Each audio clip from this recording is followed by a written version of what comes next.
Buenos días, buenas tardes, buenas noches a la hora que esté viendo esta videoclase. Me presento, soy Joana López Holguín y vengo a hablar sobre los trastornos del embarazo tardío. Bueno, pues estos son los que ocurren en el tercer trimestre del embarazo y están relacionados con la compleja anatomía de la placenta en maduración. La interrupción del flujo sanguíneo a través de la unidad útero-placenta puede ocurrir por cualquier cosa, por ejemplo, nudos en el cordón o compresión, y puede ser letal para el feto. Las infecciones ascendentes que alcanzan las membranas corioamnióticas pueden provocar ruptura prematura de las membranas amnióticas y delirio.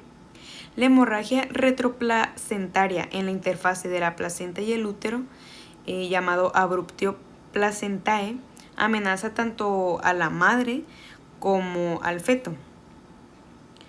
Bueno, pues la disrupción de los vasos en las vellosidades terminales puede reducir significativamente el flujo sanguíneo total, resultando en hipoxia fetal y muerte. La malformación placentaria también puede ser precipitada por enfermedades vasculares maternas. Los efectos varían desde isquemia uteroplacentaria leve hasta restricción severa del crecimiento fetal por preeclampsia materna grave, que pues hablaré de ella más adelante. Bueno, ahora entrando allá a estos trastornos tenemos las placentas gemelares, que estas surgen de la fertilización de dos óvulos discigóticos o de la división de un óvulo fertilizado monocigótico. Hay tres tipos de placentas gemelares: las damnióticas dicoriónicas, que pueden estar fusionadas, las diamnióticas monocoriónicas y las monocoriónicas monoamnióticas. Bueno, pues tenemos que las placentas monocoriónicas implican gemelos monocigóticos idénticos, y el momento en que ocurre la división del embrión en desarrollo determina si habrá una o dos membranas amnióticas. La placenta dicoriónica puede ocurrir tanto en gemelos monocigóticos como disigóticos y no es específica. Una complicación del embarazo monocoriónico es el síndrome de transfusión gemelo a gemelo. Las placentas de gemelos monocoriónicos tienen anastomosis vasculares que conectan las circulaciones de ambos gemelos, y en algunos casos estas conexiones incluyen una o más derivaciones arteriovenosas. Este síndrome ocurre cuando estas derivaciones favorecen el aumento del flujo sanguíneo a un gemelo a expensas del otro, causando que uno reciba poco flujo y el otro tenga una sobrecarga de líquidos. Si es grave, puede resultar en la muerte de uno o ambos fetos. Bueno, pues en esta figura... en la figura, pues aquí podemos ver cómo se ven unos diamnióticas dicoriónicas, que podemos ver que pues pueden estar fusionadas, como ya mencioné, y las monocoriónica diamniótica y la monoamniótica.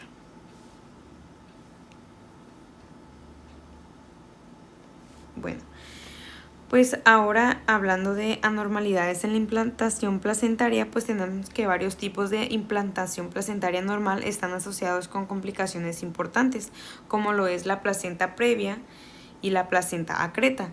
La previa es la placenta que se implanta en el segmento uterino inferior o cuello uterino, lo que puede causar sangrado en el tercer trimestre. Y la acreta ocurre cuando las vellosidades se adhieren directamente al miometro debido a una decidua ausente o poco desarrollada, lo que puede provocar una falla en la separación placentaria después del parto y llevar a una hemorragia potencialmente mortal. Los factores de riesgo pues comunes incluyen placenta previa hasta en el 60% de los casos y antecedentes de cesárea. Bueno, ahora hablando de las infecciones placentarias, tenemos que las infecciones en la placenta se desarrollan por dos vías: la infección ascendente a través de canal parto y la infección hematógena, que es transplacentaria. Las infecciones ascendentes Son las más comunes y casi siempre bacterianas. A menudo producen rotura prematura de membranas y parto prematuro. El líquido amniótico puede estar turbio, con exudado purulento y microscópicamente se observa un infiltrado de neutrófilos con edema y congestión de vasos. A veces estas infecciones bacterianas se diseminan, provocando vellositis aguda. Ciertas infecciones hematógenas, comúnmente parte del grupo TORCH, toxoplasmosis, sífilis, rubiola, listeria, citomegalovirus y herpes, pueden afectar a la placenta, causando infiltración crónica de leucocitos e inflamación coriónica. Bueno, pues en esta figura, ahora sí, tenemos las infecciones placentarias derivadas a rutas ascendentes y pues por vía hematógenas. En la imagen A es una corioamnionitis aguda, que en el examen macroscópico la placenta contiene membranas opacas verdosas, como podemos ver en la imagen. En la B es una fotomicrografía muestra de un exudado inflamatorio denso en la superficie amniótica, pues en la flecha está indicando esa parte. Y en la C tenemos las vellosidades coriónicas necróticas por infección por listeria. El espacio entre las vellosidades está lleno de sangre y células inflamatorias agudas, como los neutrófilos, y pues este espacio aparece necrótico. Ahora sí, hablando sobre preeclampsia y enclampsia, bueno, pues que estos son más escuchados, sabemos que la preeclampsia es un síndrome sistémico caracterizado por disfunción endotelial generalizada que se presenta con hipertensión, edema y proteinuria. Afecta aproximadamente del 5 al 10% de los embarazos y ocurren cerca del 3 al 5% de los embarazos primarios, como primer embarazo puede ser. Pues puede evolucionar a eclampsia, que es una forma más severa con convulsiones y se asocia con complicaciones graves como coagulación intravascular diseminada, daño renal, edema pulmonar y hemorragia cerebral. También puede presentarse el síndrome HELLP, que es hemólisis, enzimas hepáticas elevadas y plaquetas bajas. La preeclampsia debe diferenciarse de la hipertensión gestacional, que esta ocurre sin proteinuria. Bueno, hablando ya en patogénesis, pues la placenta desempeña un papel central en la patogénesis de la preeclampsia, ya que los síntomas desaparecen rápidamente después del parto. Las anormalidades críticas en la preeclampsia son disfunción endotelial, vasoconstricción que conduce a hipertensión y aumento de la permeabilidad vascular, resultando en proteinuria y edema. Estudios recientes han demostrado que estos efectos son mediadores, probablemente de factores derivados de la placenta liberados en la circulación materna. Aunque estos factores aparecen tarde en el embarazo, el inicio clínico de la enfermedad también ocurre en etapas avanzadas, por lo que se piensa que está vinculado a eventos tempranos del embarazo y defectos en la placentación. Las alteraciones principales influyen la implantación placental anormal, que en la preeclampsia hay una implantación trofoblástica anormal. Las células trofoblásticas extravilosas invaden poco la decidua materna y no remodelan adecuadamente las arterias espirales uterinas. Normalmente estas arterias se convierten en vasos de gran calibre sin capa muscular para aumentar el flujo sanguíneo placentario. En la preeclampsia esto no ocurre, lo que reduce el flujo sanguíneo y causa isquemia placentaria. Tenemos la disfunción endotelial materna y desequilibrio angiogénico, que se postula que la hipoxia placentaria lleva a la liberación de factores antiangiogénicos en la circulación materna. Esto causa disfunción endotelial sistémica y desequilibrio entre factores proangiogénicos y antiangiogénicos.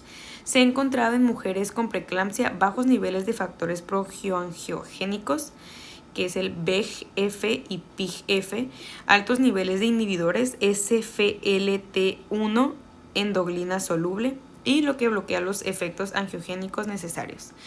Y en número 3 tenemos las anormalidades de la coagulación, que la preeclampsia está asociada con un estado de hipercoagulabilidad, causando microtrombosis en varios órganos, como el hígado, los riñones y el cerebro. La disminución de prostaciclina PGI-2, que normalmente es vasodilatadora y antiplaquetaria. Esto puede deberse a una producción disminuida de esta por las células endoteliales dañadas. Bueno, y pues en la ilustración podemos ver los cambios en las arterias espirales normales versus en preeclampsia. En la normal hay una invasión trofoblástica adecuada, arterias dilatadas y hay un buen flujo sanguíneo. Y en la preeclampsia hay una invasión insuficiente, las arterias están pues más estrechas y pues por esto hay un flujo restringido. Bueno, ahora en la morfología tenemos que en el examen microscópico de la placenta en preeclampsia revela aumento de nudos sincitiales más numerosos que en placentas normales, cambios por hipoxia en el trofoblasto y la vellosidad coriónica, hematomas retroplacentarios frecuentes debido a sangrado e inestabilidad de los vasos uteroplacentarios y por último los vasos deciduales anormales que pueden mostrar trombos, falta de conversión fisiológica normal, que fue descrita anteriormente, y necrosis fibrinoide o depósito de lípidos íntimos, como lo que es la arteriosis aguda.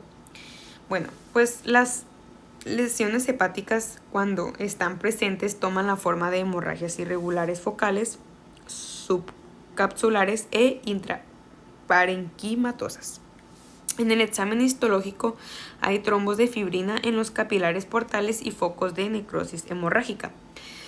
Las lesiones renales son variables. Los glomérulos muestran hinchazón de las células endoteliales, depósitos amorfos densos en el lado endotelial de la membrana basal y, a menudo, hipertrofia de las células mesenquiales. Los estudios de inmunofluorescencia muestran depósitos de fibrina en los glomérulos.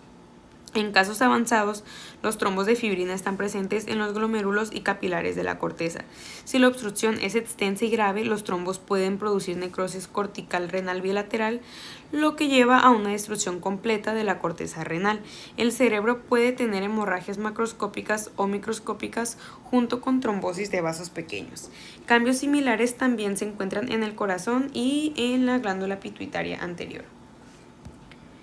En características clínicas tenemos que la preeclampsia aparece con mayor frecuencia después de las 34 semanas de gestación, pero comienza antes en mujeres con mola hidatidiforme, que es preeclampsia temprana o enfermedad renal persistente, hipertensión crónica o coagulopatías. El inicio es típicamente marcado por hipertensión y edema con aparición de proteinuria al mismo tiempo o poco después. El dolor de cabeza y las alteraciones visuales cuando están presentes son indicativos de preeclampsia grave, a menudo lo suficientemente severa como para justificar el parto. La eclampsia se anuncia con síntomas más graves del sistema nervioso central, incluidos las convulsiones y en última instancia pues la coma. El tratamiento de la preeclampsia depende de la edad gestacional y la gravedad de la enfermedad. Para mujeres, en el término pues el tratamiento de elección independientemente de la gravedad pues es el parto. Para embarazos pretérmino en los que el parto no es en el mejor interés del feto, los pacientes con enfermedad leve pueden manejarse expectantemente con un monitoreo cercano tanto como la madre del feto. Y sin embargo, la preeclampsia grave o el empeoramiento de los síntomas son indicaciones para el parto independientemente pues de la edad gestacional. Y esto sería todo por mi parte. Muchas gracias.